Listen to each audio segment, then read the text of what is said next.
out of position, it can be dangerous. In fact, it's going to be that Talia.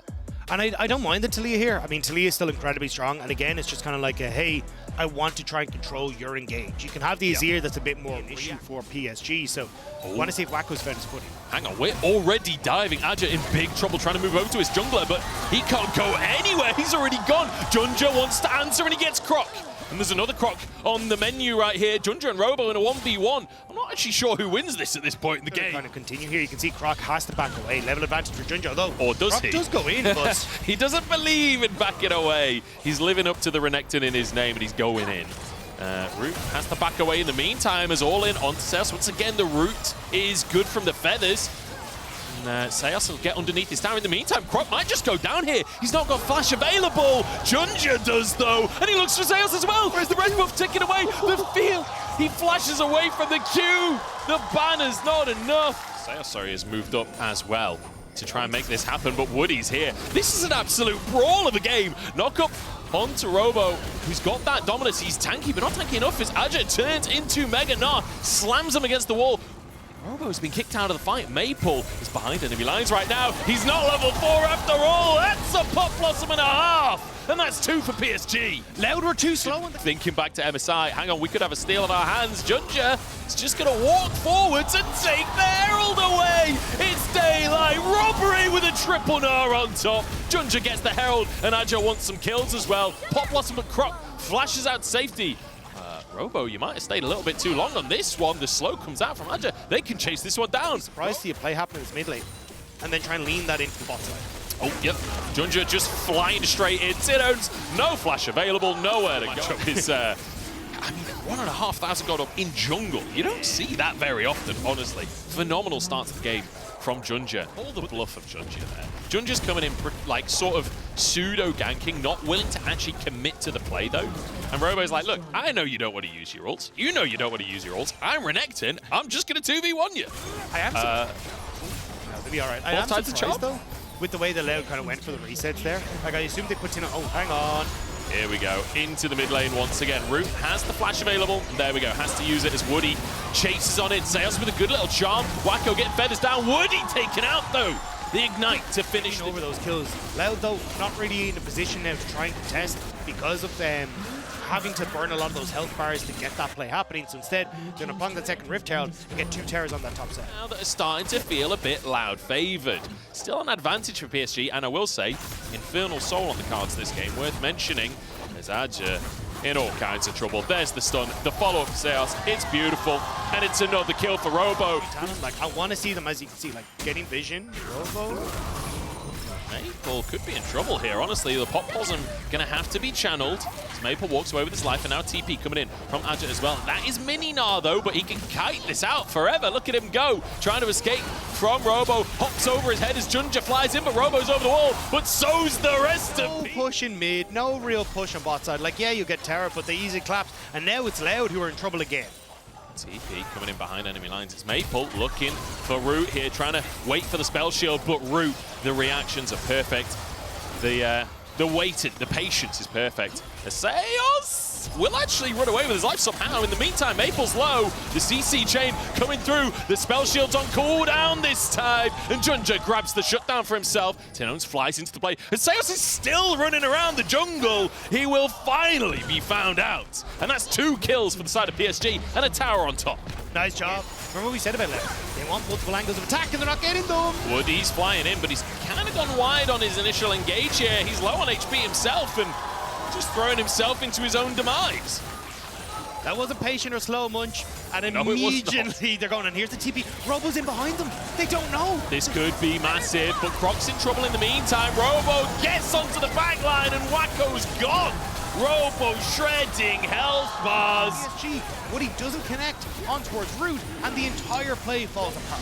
Every time I've said this shield broken there, Robo trying to return fire.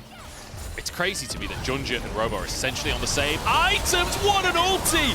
Wacko forced to use the Feather Storm, but the Pop Blossom on 5! It's massive from Maple. Can they clean up? Robo finds space for his team, but is it enough? Junja goes down. Wacko's done. Robo, you are insane! What a play! Interrupt here from Woody on the engage coming through from Rakan from Seos, and I thought that's it. This is going to be a massive turnaround with that Hop Blossom, but the fact that Ozzy can actually get onto the back to kill in his first game, then coming in being a massive performer for Robo, actually wants to make sure he might have a performance here. That Croc is still strong. I mean, Ashes and Mini now, they don't actually have that much damage. Can he escape? The Cataclysm connected at this point. Junja could be in trouble himself. He's used everything to make that play happen, but the Pop Blossom again from Maple. 3-man takes him out. Junja still surviving as Croc and him swap places before Azure turns into that mini form. And that's why Robo went in there, wants to try and get it. Seos and Croc are there, but positioning here for Loud is not great. Azure ult down.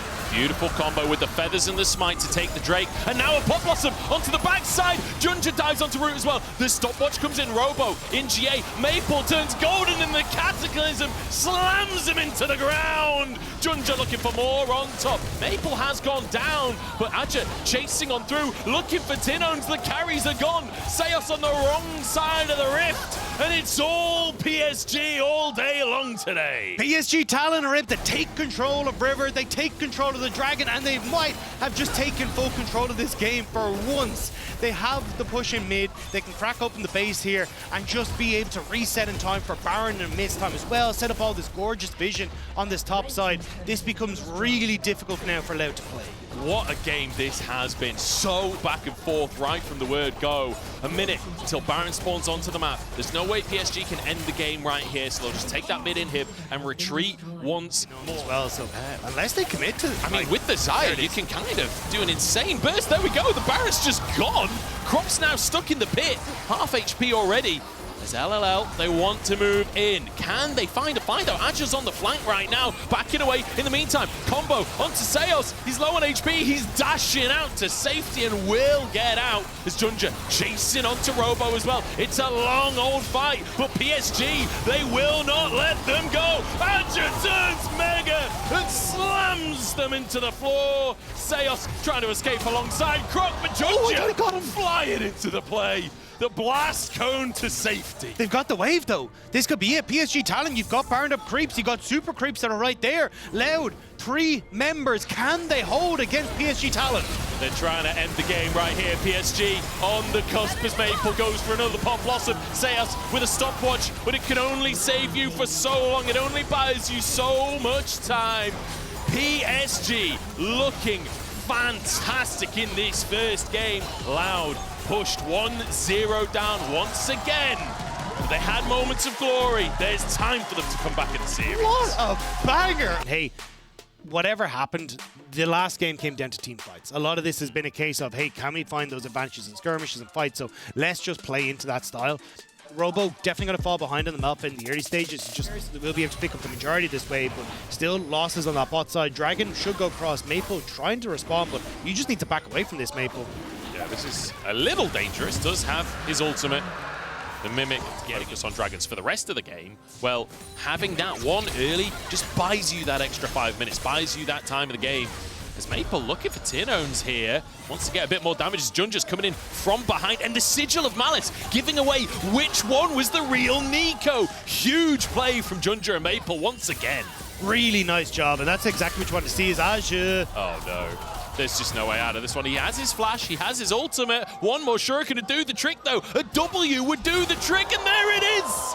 Flash! Get his team into the river, but it's like Woody and Junja trying to just play bouncer here, trying to disallow entry. Woody flies across the play here as Wacko dives into the backline, but Seos is so tanky, Junja has to retreat, and Tinones finds an ultimate onto Maple, but he's gone too deep. He's taken down, and Adja in the meantime finishes off Seos. Suddenly Robo and Root are found alone as Croc falls.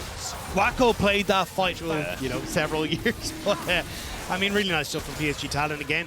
This is kind of what we're talking about. This is why I wasn't the biggest fan of the Kazakhs as we start to come in, because White working out 3 kills onto the Kennen. Now you got Junju's looking for Tino on the top side. Hot Blossom going to be used defensively here. Junja knows he can't dive that one, but I love the way that Junja does this. He was doing this at Nicely done, but they do actually need to commit to the tower versus whatever is happening right now for that. Yeah, not really hitting the tower, just going to be proxying some waves. Launching himself in because they want to hold on to this mid lane tower, but it's so difficult. Just the minions alone and one auto from Junja. Get that big Kha'Zix burst off. Oh no. Might have had it the other way around. It's the other way It's around. Croc on the drop. Taken down and the stun onto Root as well. No, flashes under the tower, but Maple's with him. Rooted under the tower. What a route from Tinones there to answer a kill onto Maple. TP in from Robo. And he's gone. And has been found. He got found by Croc. And Croc regretted that decision. My goodness. He's just gone. There's nothing you can do. Root as well forced to flash away. As you say, Tinone's great binding, but Wacko's in a perfect position. Robo TP's in way too far forward. Like, there's zero follow-up at this stage, and you've no ultimate for Tinones, even pressured the entire time. They push in top, they push in mid, they group in, get their vision established. And now, all louder turrets apart from that top one are going to be down, which means that realistically Loud are just going to be stuck in their own base with the bot side, pushing out in the mid lane as well. They can move back, take this Drake. That's from them. They're going to be put down to nerves, going to be put down to some other stuff maybe when you look at them coming into the clone and it recalls and they get vision for ages. I want to see someone send the clone the wrong direction, run forwards, recall and get a big pop blossom like this one from Tinones. That's a pick onto Woody.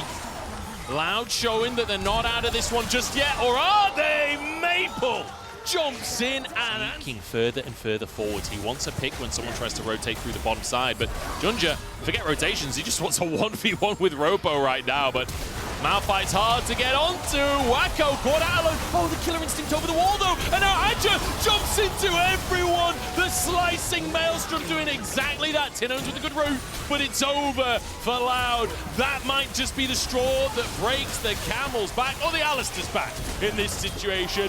PSG Talon. They're showing that they've got claws. And they managed to get the turnaround kill. The cow, the trader, brings it back as that dive underneath the tower for Junja. They're just waiting on waves to crack up in the base. They won't finish the game here. 20 seconds until everyone's up will be a bit much, but they can get the top tower, they can get mid inhibitor, and maybe even crack open the top side of the map, or top inhibitor, but no, it looks like they're just going to go for reset. Baron in 45 seconds, and just look to play off that super close to the wall for Wacko to get out, and Root used everything to try and be a part of that play. He'd already used all of his cooldowns, so then no way out when Adja jumps in. Rock getting a bit of damage down. Oh no, they could be in serious trouble. Wacko straight into the backside of the play, and he's going to stop watch as well. Robo though wants to answer. Wacko turns invisible, gets over to the rest. It feels so good to see PSG firing on all cylinders like this as well, because they came in as a favorite. The last few patches are praising Wacko right now. Revenge for all of us. Yeah, I think they're kind of happy to see a 0-4 Kazakhs, but I know that Loud, a lot of the Brazilian fans are not going to be. Again, they will end up going up the, being put down into the losers bracket, which means they will end up facing off against the winner of GAM and or7. Whereas PSG Talon lock themselves that first seed into the qualification match if they can finish this winners. Croc jumps in onto Maple, and do you want to see a magic trick? Because I'm going to make this bug disappear. Maple absolutely one-shotting him, and that is going to open this bot lane inhibitor wide. To be honest, it might just open the game wide. Yeah, it's a bit sad for Croc. I mean, Sigil of Windshield kind of taking the insect out at this stage. PSG pushing in on the bottom side. You got Aji again, completely threatening off on this top side as they'll go in. Yeah, it's just onto Woody for now. It's a stun onto the two tanks, but Seos is just not tanky enough against the onslaught from Wacko here. That'll be the inhib taken down. That's two people dead for another 10 seconds until Croc comes back onto the map. Junja again showing off his Alistair skills under the tower. As Maple's clone goes down. Oh, wait, was that the real Maple? No, it was the Ricochet actually ended up taking him out on the back line as he went back. So now a little bit more of an even one. Root, what can you do? He's trying to stand this. Wacko, big combo, and here comes Adja. Croc invincible for a second, but Wacko is still untouched. 1v1 of the AD carries on the fountain here as Wacko finishes off the support. Croc in trouble, but Wacko doesn't have the damage and he stepped on the fountain. Root has a chance here, but it doesn't matter! Quadra kill for Wacko! The man is insane! And PSG one step closer versus Root. But unfortunately for Root, he's short-range Sivir, he's only got one spell shield, and there's maybe 15 to 16 spells that are coming his direction. I mean, this is the thing. Sivir's like one of the safer AD carries. We were talking about Sivir versus Ezreal during the draft. I'm not sure Ezreal could have done that much better in these kind of situations, because it's like, yeah, you could jump once, you could flash, but like, Jarvan's still going to chase you. Maple's still going to get that flank. Yeah, I think that's the hard part is like, although you kind of have that late game scaling from Tinones and Root that could maybe try and carry it, it's just so difficult when you're in that kind of position. And I think when Ezreal might have had a bit more safety in an arcane shift and a flash, but there was just like the long range engage coming through from Junjo made it hard. Maple consistently having flash up for these fights, it was just so tough to handle. Well, fantastic start for PSD, looking to repeat what happened at MSI. We'll see if they can continue that ball rolling. But first, let's kick it over to our analysts to break that game down. Break that game down. It's just as easy as that. Oh, that God. was Gods of Chaos. That was just so back and forth. There was so many times when we were talking, it was just like, oh, they win now. Never mind, they win now. Never mind, they win now. It went everywhere. Like, I don't even know where you want to start. Yeah. Answer the question, Raz. I don't know. Where are you starting? Root had an amazing. First of all, going into the draft, I was like, Sivir, non-believer, right? But then Root shut me up within the game with some of his team fights. So it was a back and forth between some of his incredible spell shields that we'll see later on into what was just Maple constantly being the point of engage. Yeah, you know, I think it was always the question of can Sivir survive that initial start to the team fight? And when she was able to, when she has Flash and she has Cleanse and gets away, then all of a sudden the boomerang, everything, they're coming right back in, and PSG are getting blown up. But when she doesn't have Flash, it is a disaster. Yeah, I mean, I felt bad for her because that's multiple points of engage. Like, once you get into a team fight, you not only have to worry about the Nico ulti, Rel going in on you, same thing with J4 ulti, as you already see from this fight, so you just are constantly needing to flash out. I mean, Junja had such an incredible early game. Got like 5-1-2 or 5-1-4 at one stage. Like, he was everywhere. It felt a little bit weird with those first kills because, like, he gets a kill on the bot side, but then donates a kill over to Root. It's like, oh, is he going to be able to cash in on that? And I think he did a pretty good job for most of the game, especially when he targets out Tinones. Tinones sort of has to waste his flash because he used the Weaver's Wall to get into the Herald Pit for the fight, and then mid lane is just a constant point of focus for Junja. And honestly, the point that you just made is very fair because, like, J4 really benefited from how action-packed this game was. Oh, yeah. The amount of times Flash was used is like, great, then I just know exactly who to target. The carries, at first, like, yes, Sivir flashing out from the first Cataclysm within the lane and then being able to get double buffs, that sounds great, but if the J4 comes right back, then I don't have an answer, right? So it was a tough one early on for the Sivir, but great from Junja, not only to be there in the top lane dive, so he was able to get that first kill, but then constantly make it a pressure point for Sejuani. Just the Rift Herald made me laugh. Walk up slowly, Rift Herald, smite. It's like, I mine now, thank you. Job's done. And take the fight. But I mean, like it wasn't all sunshine and roses for PSG. Right. Like, this was one of the games where it was back and forth and very chaotic. The thing is, their comp, like Jarvan, Rel, they can go really deep. And sometimes that was a problem for them. Like here, they're right next to the mid-tier 2 tower. Root's able to cleanse Flash out of the ultimate and then turn around a lot of damage. While PSG felt like they were in control for the majority of this game. With these two engages, all of a sudden it goes back. Wendy misses that, Woody misses the engage. Sorry, this is a Wendy's. Yeah. Feeling pretty hungry. But honestly, like when those initial engages miss, it looks really silly. And that felt like it was enough of a bridge almost to get the Sivir into a position where she has a couple of items, and now team fights might actually be winnable. Yeah, Woody in particular had some bad engages. That was definitely true. And honestly, if you biff some of it, or if Flash comes through, then you're still going to be a Rel that's in a bad spot. So that stuff like that does end up happening. But yes, loved this game with how action-packed it was. And even with, like, as you can see in that team fight, you lose one engage, doesn't matter. It's happening constantly. So I think positioning was really important for the side of Loud, just because Root, how well he played, didn't feel like it mattered. He kept them in the game. Yep. But then after one team fight was a success, you're still having another team fight 2 minutes later, and you don't have resources. I mean, that team fight looked very good because every second counts, and thanks to the reliable Cisco network, Root to get in there. So I was like, okay, now Xayah actually can live and play out the rest of the fight. But then, yes, you mentioned the 5-man Nico. I was like, that is the team fight that you can look back on and say PSG won this game. But then it didn't happen immediately, as you mentioned. Honestly, though, that was the moment where I think they figured out how they needed to play fights. Because before, it was Jarvan Rel engaging. That fight, it was a counter engage, right? And then every single fight after that, it was sort of waiting for Loud to come into them and then them diving forward. And when it's Loud to be the ones to engage, that means that either Sivir is close to try and follow up and deal the damage, and you can jump on her and kill her, or, like in this weird situation on the Baron, Root just doesn't really get to play the game, right? Like, they're trying to come in on flanks, all this stuff, and it just does not work for Loud. That was the big difference once PSG stopped trying so hard, let Loud come to them, and then could find very easy fights. Tryhards, man. They're just crazy, you know? You gotta Just relax. Just relax. Don't be trying so hard. Anyway, before we head to break, we caught up with PSG's jungler Junja about his Worlds debut in the latest episode of Oppo Welcome to the Rift.